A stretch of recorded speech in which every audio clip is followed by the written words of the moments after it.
Scott Holiday here, and yeah, I know I need to shave, but let's not talk about that now. Let's plug in. I had the honor of calling the arrival of Kenta in the Combat Zone, and honestly, it might just be the best professional wrestling match I've ever gotten to personally call. So I want you to check that out. If you want to see the arrival of Kenta, head on over to czwstudios.com where you can buy or rent The Arrival. And if you're interested in CZW and want to become part of the team, then you may want to be coming out to the CZW Combined on January 8th in Maryland, that's Havre de Grace at the State Theater, and on the 15th of January at Studio Z in Blackwood, New Jersey. CZW is holding tryouts for roster spots for wrestlers and other talent. So if you're interested, send an email to talent@czwrestling.com and tell them Scott Holiday sent you. And I also got to call Christmas Trios, which will be on YouTube for a limited amount of time before heading on over to Independent Wrestling TV. So be sure to watch Christmas Trios while you can. Let's take a look at a clip. Oh, look who it is. Hi, spoiler. Oh, happy holidays, Scott. I got you in the Secret Santa. Did you now? You got me? Yeah. Me? This is for you. Oh, I bet you were thrilled about it, weren't you, bud? I wanted to do... I got you something I hope you like. Wow, I know I'm going to like it. Oh, look at this. The Undertaker. Yeah. What? Yeah. It's my favorite wrestler. I know, you said it on Twitter. You follow me on Twitter, don't you? I do. Because we're friends. Well, I really like it, Scott. And guess what? I got you as a Secret Santa, too. Really? I did. And I was real thrilled about it because we're friends. We're best friends. Not that you hate one minute, but we are friends. Right? And I really hope you like it. Really? For you. Thank you. Eat crud, buddy. Happy holidays. Why don't you do something about it? Hate the spoiler. I hate the spoiler.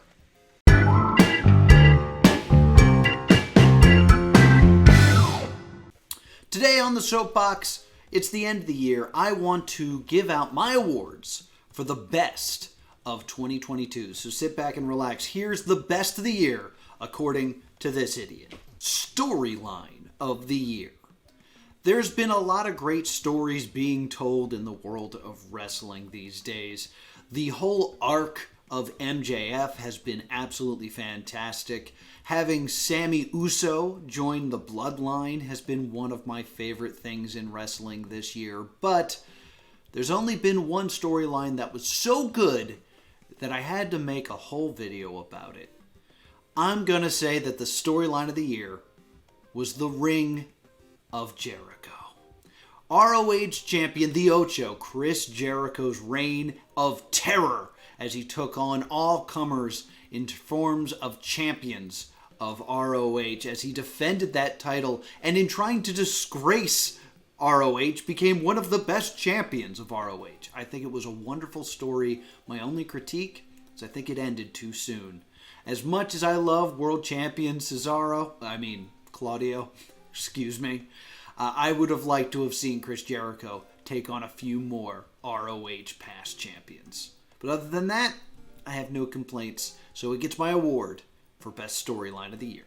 Return of the Year.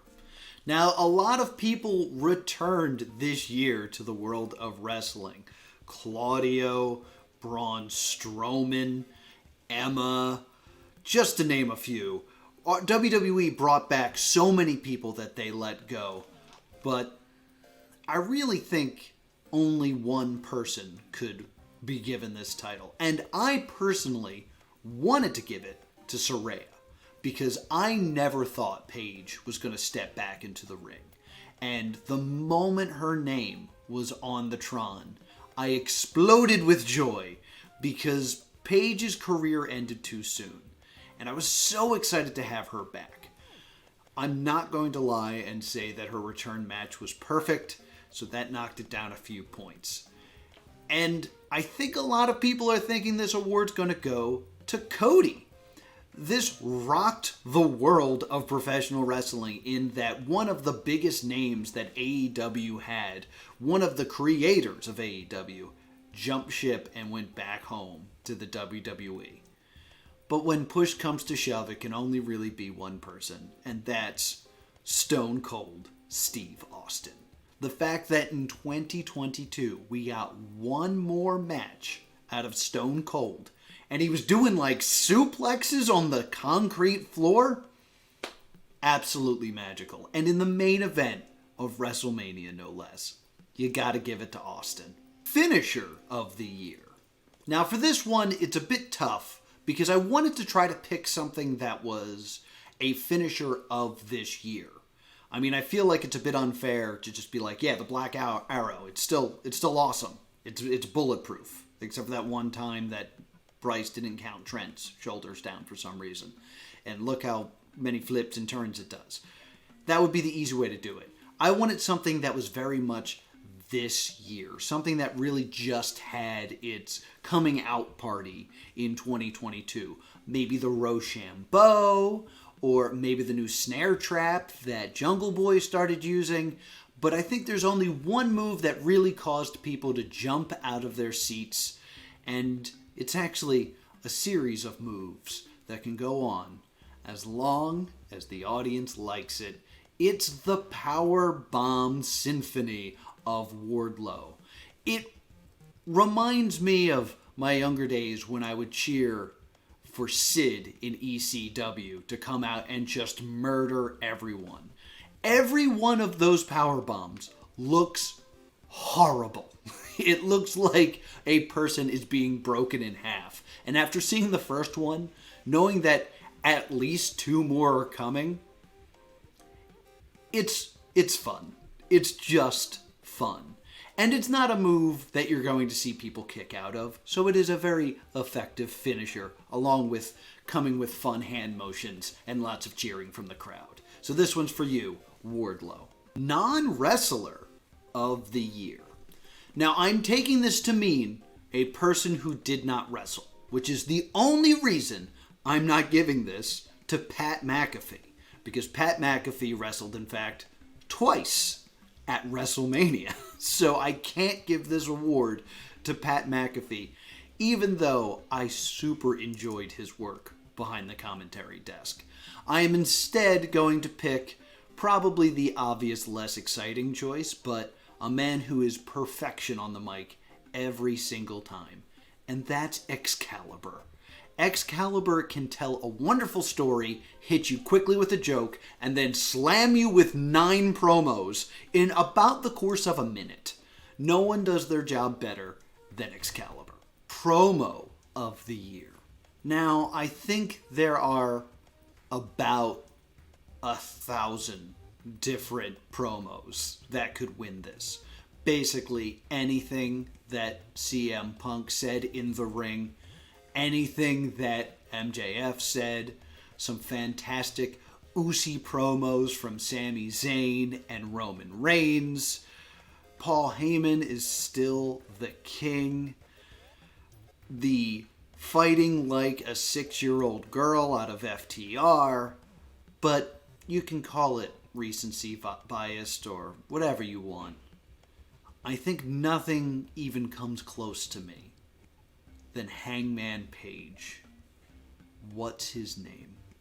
There's something so real and so upsetting by it. The fact that he's not in the ring, he's sitting down, and a very upset Evil Uno is standing behind him as he tells a very heart-wrenching story about getting hit so hard that he doesn't remember his own son's name. And it doesn't really villainize Jon Moxley because it's a wrestling match. Things are going to happen. It's supposed to hurt in the fiction of the story. But despite the fact that it happened consequently in the middle of a match, it justifies everything Hangman wants to do to Jon Moxley. And it happened just backstage in a very quiet moment. I think it encapsulates the way that storytelling can be done in professional wrestling. So I gotta give this one to the Hangman. Most underrated of the year. This, I think, is the one I had the hardest time with, because literally everyone that was on my list stopped being underrated by the end of the year. At the top of my list, when I was first thinking about doing this, was Anthony Bowens. I feel like Anthony Bowens was getting overshadowed by his partner, and that the Acclaimed does not get the respect that they deserve. But it turns out everybody loves the Acclaimed, and they're now tag team champions. So then I was like, oh, probably should go with Ricky Starks. Ricky Starks does not get the respect he deserves. He is fantastic on the mic. He probably should have won Promo of the Year, but I'm sticking with Hangman.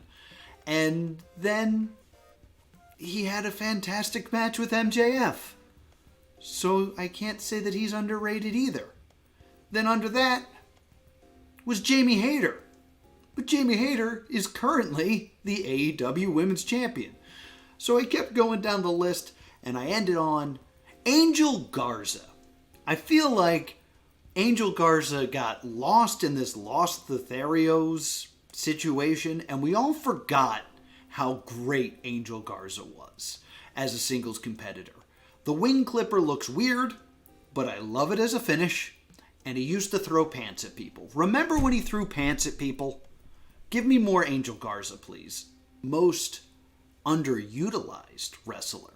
Now, not to get confused with underrated. Underrated is no one's realizing how awesome they are. Underutilized means we all know they're awesome, but they're not being used enough to seize on that awesomeness. It's Miro. Try to argue with me.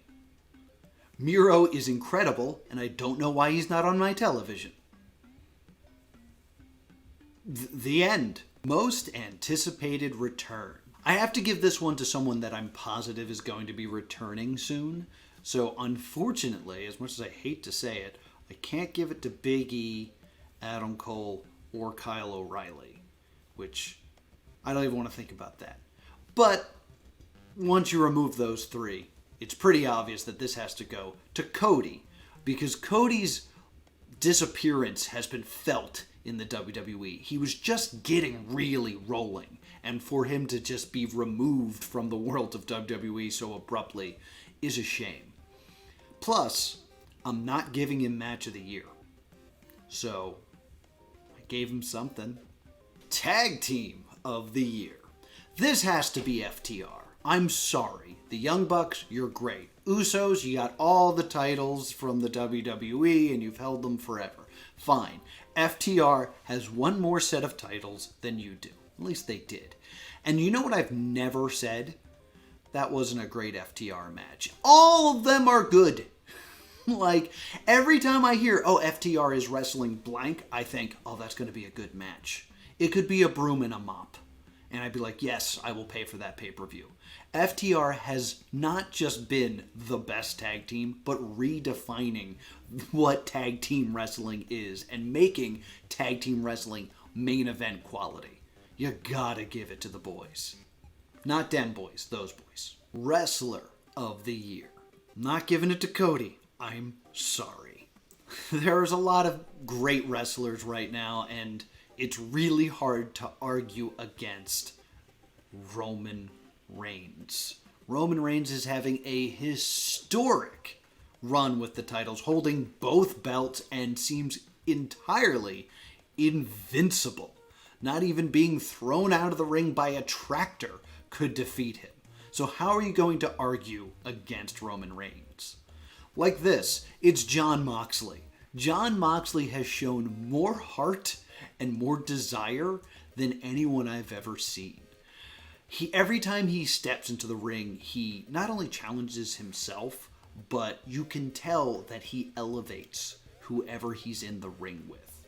And, you know, if the dirt sheets are to be believed, he should have been on vacation months ago. But instead, he put the company on his back and has continued to put out great match after great match after great promo after great promo. You might not be able to beat Roman Reigns, but you can't touch Jon Moxley. Match of the year. So listen, that Hell in the Cell match was incredible. I am going to admit that I was one of those people that originally said, I don't think Cody's injury is real. I think that's makeup. Because I believed if it was real, there's no way they'd let him wrestle. But it was real. And he did wrestle. And he got beat up a lot. It's been a while since I've seen a match that good that's also that difficult to watch. And you gotta also give credit to Seth in that match. Seth is a villain in that matchup. He is one of the most despicable people you could ever see. And they create magic together. But there's just one match I liked more. And as much as this has been the year of the dog collar, I can't think of another year that had two really good dog collar matches. I have to give it to the Elite versus the Dark Order. I could not believe how much I love this match. There's so much story going on here. How Hangman is a friend of the Dark Order, but not part of the Dark Order. But as members of the Dark Order seem to fall and poof out of existence, Hangman steps up. Even if that means stepping into the ring with his former friends, the Young Bucks. And it reunites that story between Hangman and Omega. Everything about this match, there's so many different layers, but there's one moment that's burned into my mind. I actually believed that the Dark Order were going to win this. And after some amazing offense from Johnny Hungy and Alex Reynolds, Silver went for the Brody Lee clothesline. And he missed. And I jumped out of my seat and swore at my television, how dare you make him miss the Brody Lee clothesline? The fact that it was able to invoke that much emotion out of me in just a single moment of that match, that's match of the year. So those are my picks. Those are my choices. Those are my awards. Be sure to join me next week. I'll give out the other side of the coin and we'll talk about the worst of 2022. But be sure to tell me how wrong I am in the comments down below. Just a quick happy holidays to you. This weekend here is full of holidays. The 26th of December is the start of Kwanzaa, so happy Kwanzaa to you. It is also the end of Hanukkah, so happy Hanukkah to you. And also, the day that this comes out is the 23rd, so that is Christmas Eve, or as I like to call it, Christmas Evie. And then after that we have Christmas Eve. After that we have Christmas. Merry Christmas to you. And after that we have, of course, Boxing Day, which is a great day to watch the Brawl for All, Roddy Piper versus Mr. T, or some CFU. What? It's not? I don't care. Be sure to subscribe right here to Plus 2 Wrestling so you get a notification next time I drop one of these shows, and you have a great day.